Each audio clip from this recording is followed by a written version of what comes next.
Kemudian Allah mengeluarkan wa tukhrijul hayya minal mayyit. Allah mengeluarkan yang hidup daripada yang mati. Itu telur sifatnya mati, tapi di dalamnya ada anak binatang seperti ayam yang hidup. Jadi ditutup yang hidup dengan yang mati. Yang hidup di dalam, yang mati di luar. Kemudian Allah mengeluarkan yang mati di dalam yang hidup. Allah mengeluarkan yang mati di dalam yang hidup. Coba telur tadi mati keluar daripada ayam yang hidup.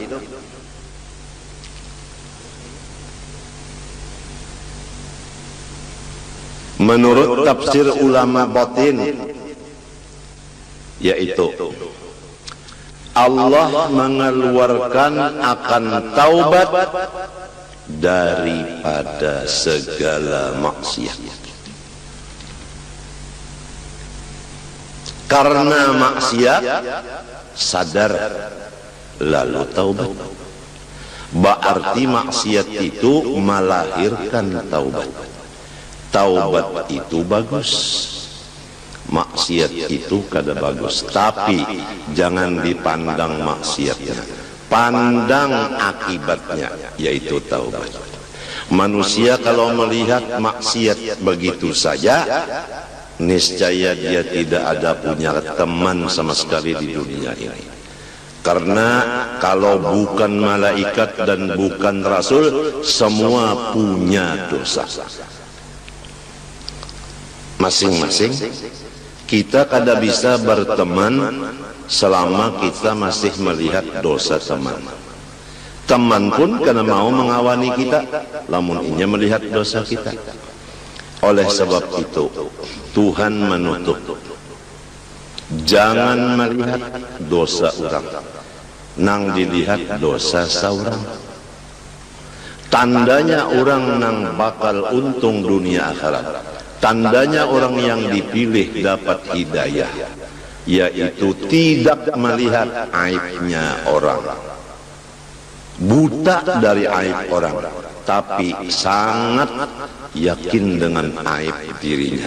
Jadi dia sibuk dengan bersifat tawadhu, merendah diri, karena dia yakin dia adalah aib, orang lain semua baik. Kitab yang kita baca ini seakan-akan penutup, karena awal kita membaca masalah ma'rifatullah, mulai zatnya, sifatnya, af'alnya, dengan dalil-dalilnya dan cara-cara pengamalannya selesai beberapa kali.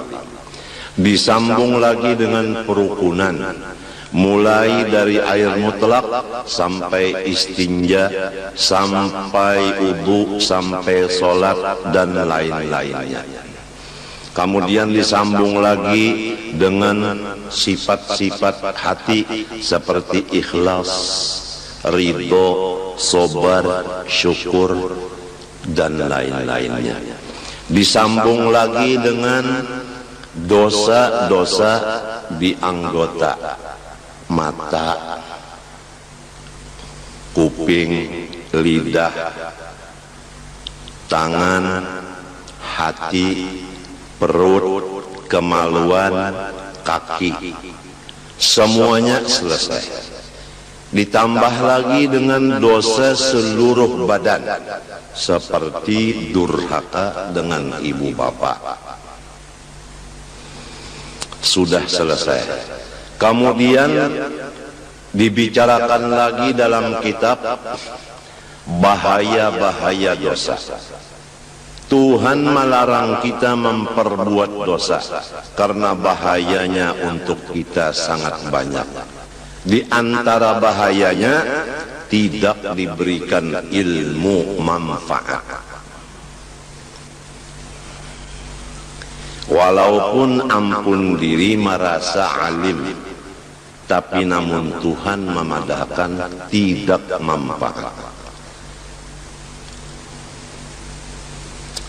Di antaranya lagi hati gelisah, tidak pernah tenang, padahal keadaan hidupnya lebih dari kecukupan. Tapi kenapa jadi belum tenang? Apabila hati tidak tenang, ibadah tidak tenang, baca Quran tidak tenang, seakan-akan ada musuh di belakang, jadi mengejar membaca Qurannya dengan secepat-cepatnya. Sholat seakan-akan ada yang mengejar musuh di belakang, sholatnya cepat, tidak ada tenang.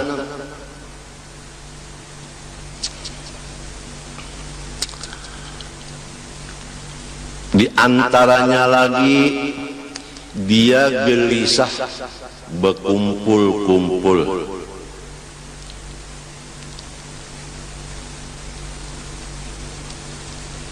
Memang orang salah, malu berkumpul orang lain.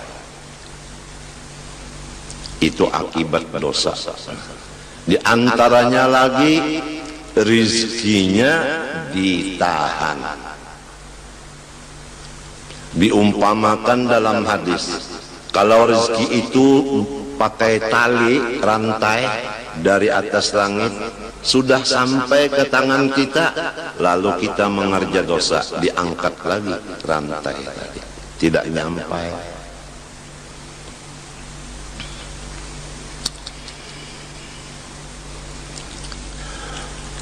Di antaranya lagi akibat dosa menimbulkan bencana-bencana alam. Kadang-kadang yang berbuat dosa si A, tapi si B, si C dan lain-lainnya kena bencana akibat perbuatan dosa orang lain. Oleh sebab itu Allah berpesan, wattaqu fitnatan la tusibanna alladhina zalamu minkum khassah. Jauhilah akan maksiat, yang maksiat itu hasilnya tidak tertentu kepada yang berbuat sahaja, tetapi kepada alam semesta. Kemarau itu semuanya kena melanda, padahal yang berbuat maksiat seperti judi tidak semua orang. Krisis ekonomi dilanda oleh seluruh masyarakat, padahal bukan semua orang berzina. Jadi hasil dari dosa itu membawa bahaya dan binasa ke orang banyak.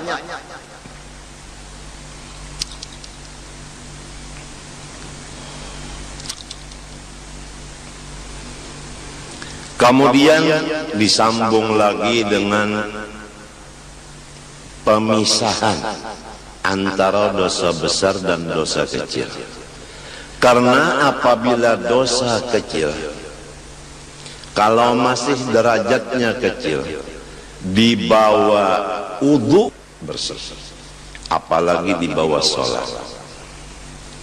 Tapi kalau dosa sudah menjadi besar, tidak bisa di bawah sholat selesai, kecuali melaksanakan taubat dan istighfar menurut cara-caranya.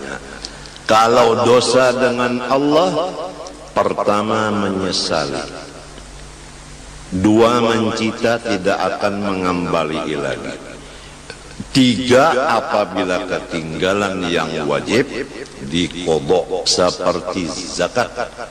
Berapa tahun tidak keluar zakat, sekarang bayar yang beberapa tahun itu diqodho.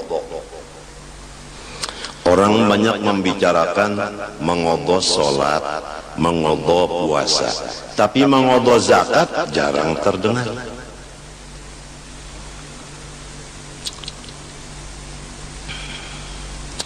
Menuntut ilmu agama yang fardu ain, berapa tahun kita meninggalkan? Dari umur 15 kita balik, sekarang umur 40. Baru umur 40 duduk di majelis ilmu, berarti 25 tahun kita mengodok semestinya.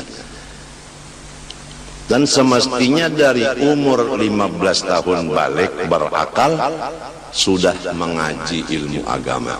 Tapi kenapa jadi umur 40 baru menuntut? Dosa kita 25 tahun.